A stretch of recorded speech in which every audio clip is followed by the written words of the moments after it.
I was too young really to be there. Want to smoke a pipe?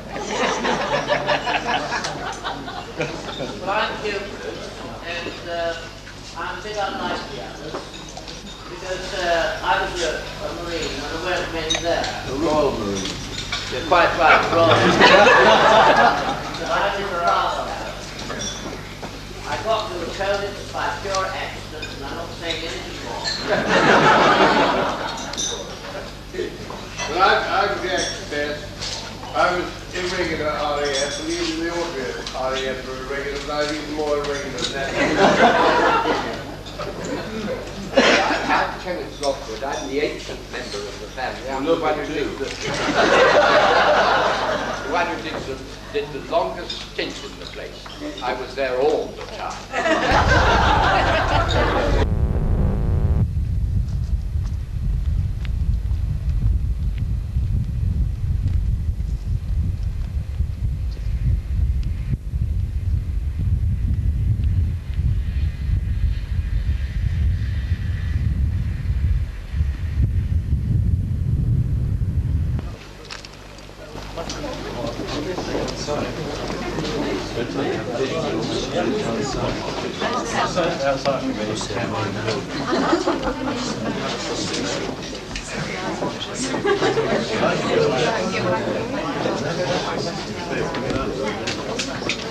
Not favourite.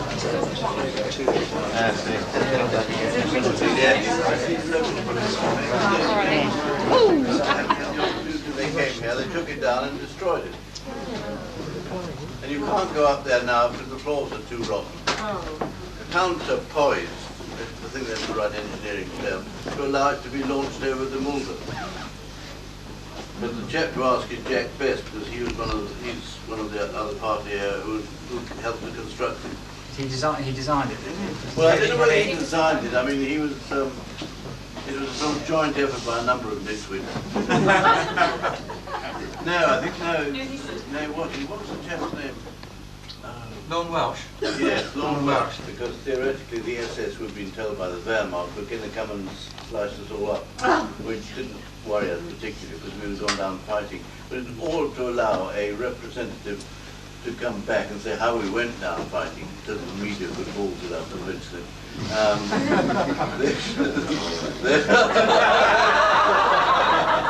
They were going to do this so that two chaps would go back and say what happened. But in fact, since the German army were all on our side, as opposed to the SS, it never came about. So Jack would have been in the front seat, presumably, and some poor mug in the back. No, I don't know. Well, I suppose he will be in the front seat. You better ask him. I don't know.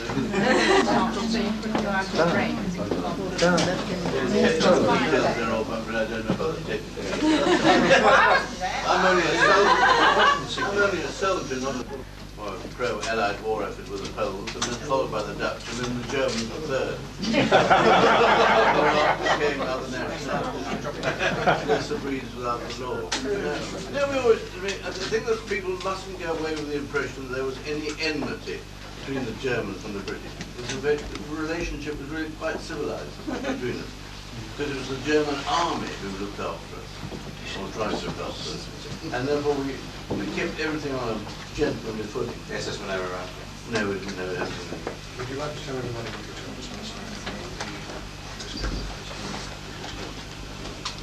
Oh yes, one of the sort of things that the Germans, I don't know how true this was, but we always say it was true.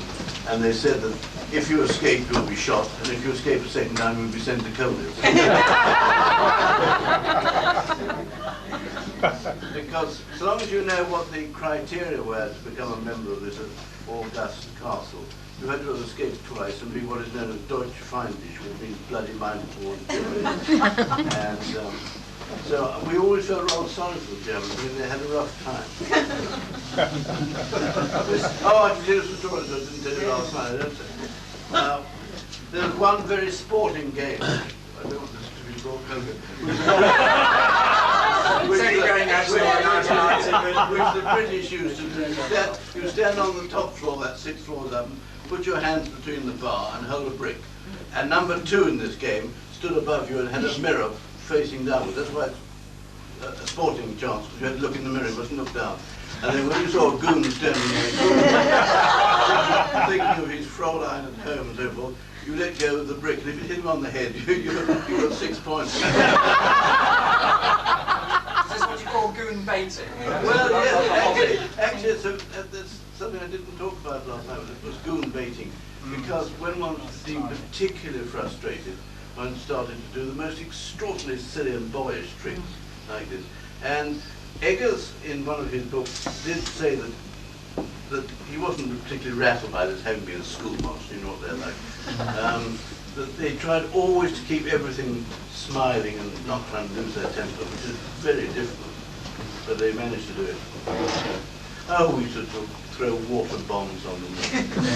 But the thing that really always angered us, and we were helped by the army, the German army, of course, was when the Gestapo came occasionally to search the United States. If something had been done. And the German army would always tell us the Gestapo are coming tomorrow. You tell them just keep away from there, but we'll show you something else which you can find. And they'll put up maps which had gone wrong, or compasses which didn't zero properly and things like this. And then finally, so we didn't want the security guards to lose their jobs. But I mean, bribery as such was not allowed to be done by everybody, because this is too skilled a job. And the main person that we had was an RAF pilot, a Czech, called Checo, who really was a bastard. I mean, great big gorilla, so disguised as an officer. And he would, all right, start something simple. I'll give you 5 cigarettes for an onion to a goon, and give him the onion 5 cigarettes. And the next day, 10 cigarettes for 2 onions and so forth. And the third day he said, look, if you don't bloody well bring me in something, I'm going to tell the commandant. So he really blackmailed people right, left and centre. There was nothing that you couldn't get hold of if you went through the proper bribery channels. But we did restrict it because he didn't want the market to be spoiled. Well, anything, I mean, from television technicians and things like that. But I think the real thing is that everybody's not temperamentally suited to escaping and being bloody minded. But of course it is laid down somewhere, I suppose in the manual of military law, that every officer's duty is to escape. Excuse me, did you see Douglas father when he was here? I couldn't avoid seeing him. No, he was a man of whom I have great admiration for his physical ability to overcome his difficulties. But not, by and large, he was the sort of chap that would get all the young RA officers, who haven't really got much more brains than a louse anyway, and to start a riot, well, on the night that you didn't want a riot started. You know, somebody was escaping, so you want the goons to be, you know, tucked up quietly in bed. But I mean, one had the greatest admiration. He used to play tennis in the courtyard, and when you see the courtyard, which is on a slope like this of cobbles, when you play tennis, obviously you couldn't hit the ball far from him, you know, because he couldn't move very good. And of course he did a magnificent job after the war for charities. So I think he got more on his plus side than his minus side. Intellectual giant. A few exceptions. Thank you. And somebody will tell you account of this. Is that Hugh? No. Will tell you an account of this particular escape, which is a very good one. I think. Peter, were those the genuine Navy-made? No, these aren't. No, funny enough, these are odd because the Navy used to oversew them. But this is the one, but it had hooks which were padded. It's a very good.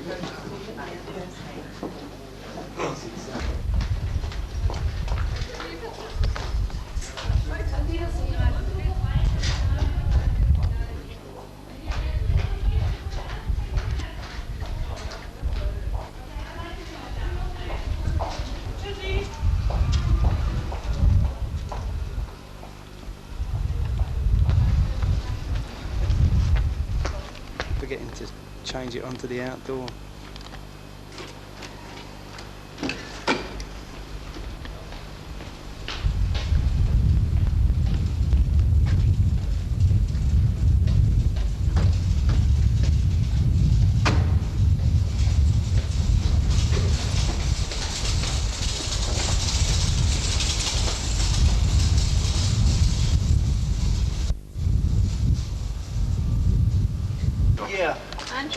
Can we get away from the bottom, yeah?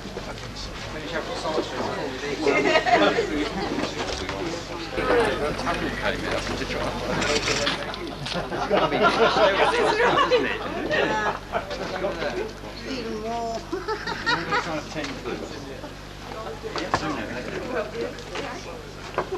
They've relaid the floor.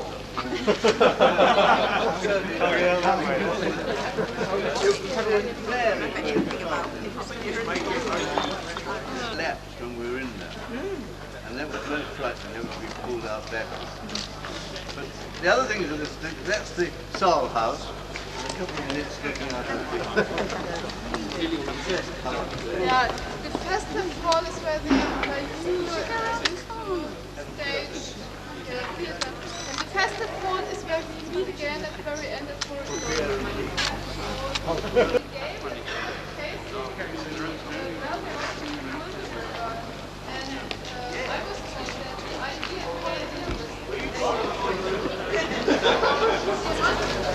So this was a very attractive chapel originally, and it's been, we're going to do it up. Unfortunately, still occupied By what? by another bus.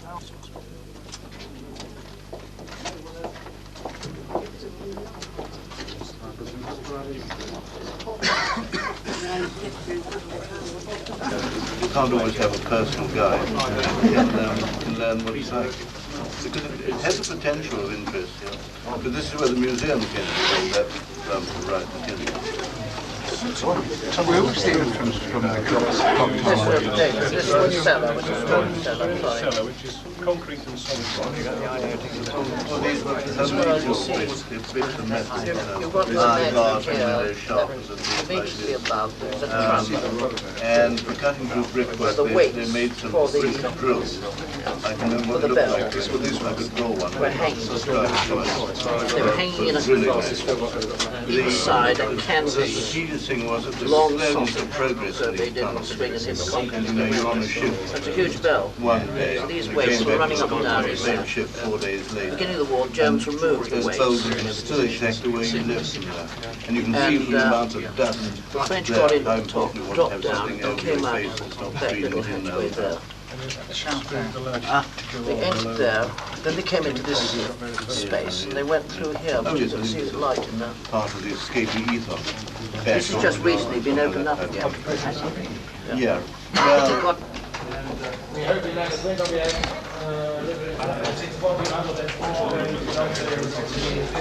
In 1803, it belongs to the Saxony state, and certainly changed to the form that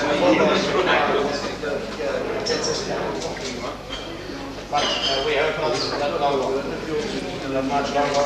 It's impossible to make a modern medicine in such a route. Very bad situation. We are a better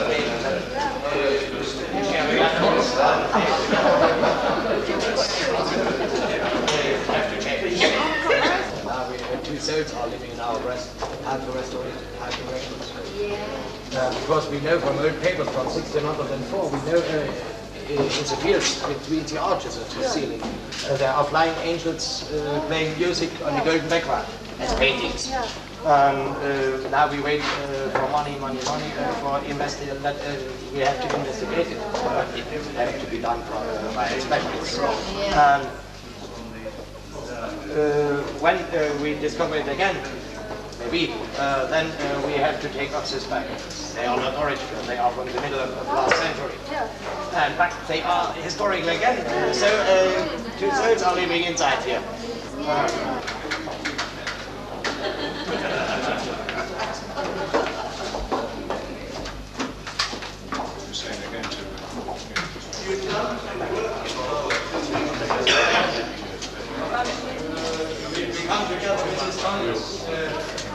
quite deliberate. You know, it's just got. If you get a leaking gutter running down the wall, it doesn't improve the wall. Now these are we got.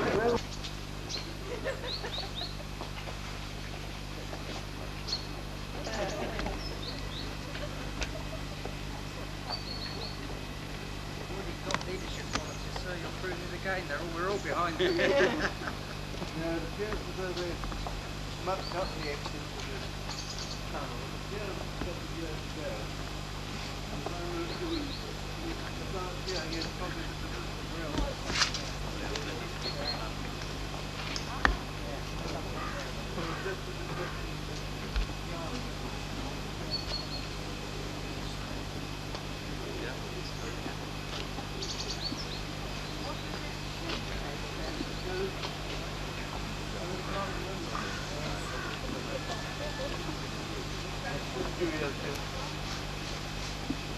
Now, if we'd had a bit more experience than we had later in the war,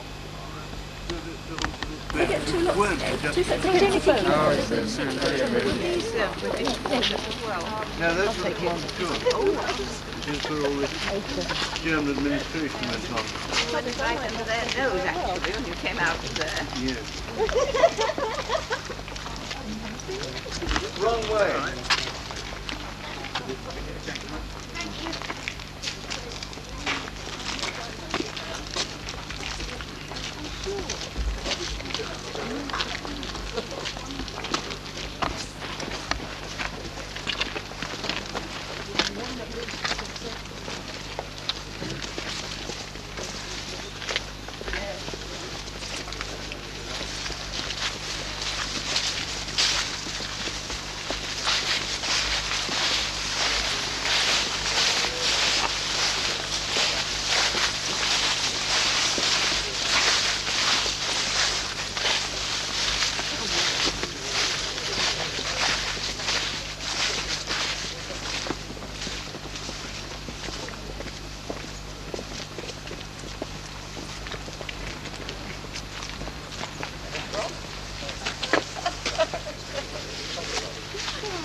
True. So I shan't go there for my night.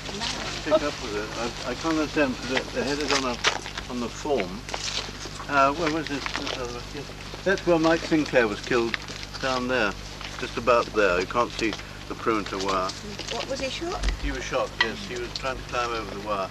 But in fact, the Germans gave him every opportunity to come back. I mean, they challenged more than was legally necessary to challenge him. And then they just had to shoot him, and that's the only way they could stop him. Wouldn't know. No.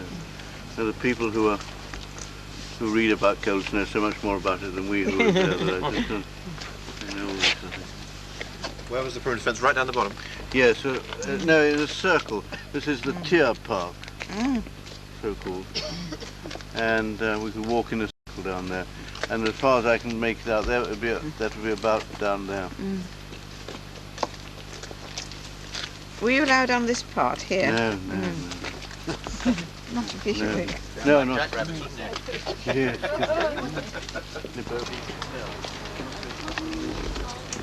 Told us about that last night. What? That seat was put there special. Yeah, that's right. Now here, I'm now sitting where there was a tower with a machine gun and so forth on the top here, and lights here. And unfortunately, Jack Best isn't in this party because he could tell you a good escape, which very nearly succeeded. He was out for quite a long time. He came out of one of those windows by hooking a hook, padded hook, on the window and climbing down to the homemade rope, which is in the museum, down there. And it was difficult because there are sentries on both these terraces, so it had to be done with a certain amount of skill. And then down here and across here and over this side and down. Unfortunately, one of the sentries just saw the end of the rope as it waggled away, but didn't appear, as far as I recall, to take any action over it. You know, he just thought, well, there's another snake in the grass. And they got down, they went through some woman's garden at the bottom here, and they got away. But I wish Jack Best, he's on the first party, could tell us. It was a very good escape. Tell us. And that at one time, if my memory is correct, was where I had all my patients. The sick were in there at one time.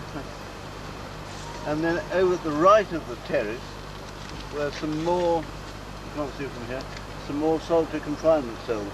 And I spent 28 days there with Aaron Eve in the cells, so I know him pretty well. What do you get put in there for? Being a naughty boy, I guess. I once reckoned I did somewhere over 365 days solitary confinement, because I claimed from Francis Pimley, as Minister of Defence, I said, you want to pay me back all the money you stopped me from being in solitary confinement. So I made a rough estimate. Solitary confinement was fun for about 7 days. It's a rest to get away from your own mates. But from 28 days was a hell of a long time. When we started off with, this was called a Sonderlager, and you had a Strafarrest, which is not allowed to prisoners, which is bread and water for 2 days and ordinary food for the 3rd day. And we suddenly found out, fortunately in time, when I was down in the civilian jail, they stopped doing that. So you had ordinary rations. You were pretty meagre, I guess.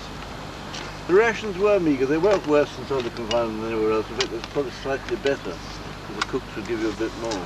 But I can recall, not in relation to solitary confinement, after being picked up near Kassel, after escaping from Spangenberg, and I was in a prison there, and there was an aged Feldwebel who came along, and we were talking together. He was a sort of warder there, and he said, how old I was? I said, I'm 21 today. And he went away and got me a bottle of beer. And I always thought that was one of the nicest gestures. Amazing. We weren't told it was on last night. I don't know what happened there. No, there was a man called Oberfeldwebel Rutenberg, who was a Bavarian, a very distinctive looking man with a great white moustache and polished shoes and polished cane, sword, and very smart looking man, but very distinctive, spoke with a distinctive Bavarian accent. And he was so distinctive we thought we could put in a dummy in his place, so that was a British officer.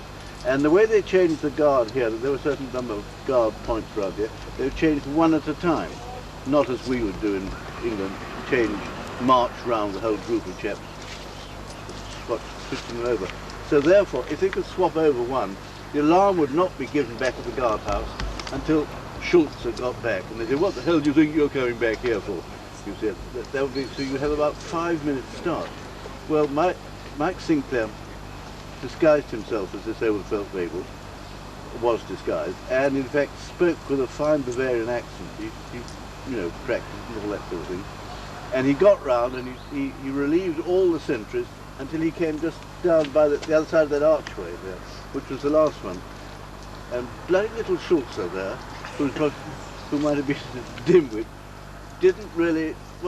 for some reason was suspicious. I don't know why. And he pressed the alarm button, because there's always alarm buttons here, and then proceeded to shoot Mike Sinclair. And we were going to go out of well, I can see where we get around the corner. One of these windows here. So we got about 5 minutes to get about 20 people out.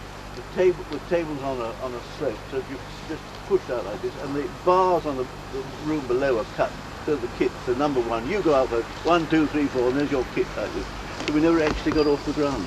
It was a pity, because it was a brilliant idea. It didn't work.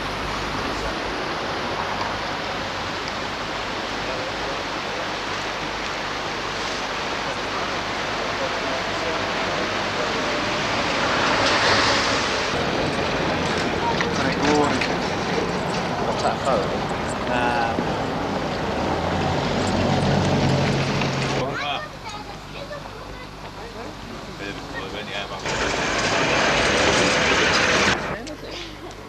Bloody Land Rover wheels on it, isn't it?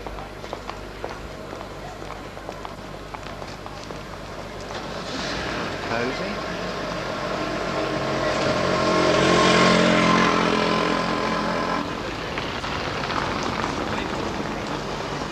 Light is fading.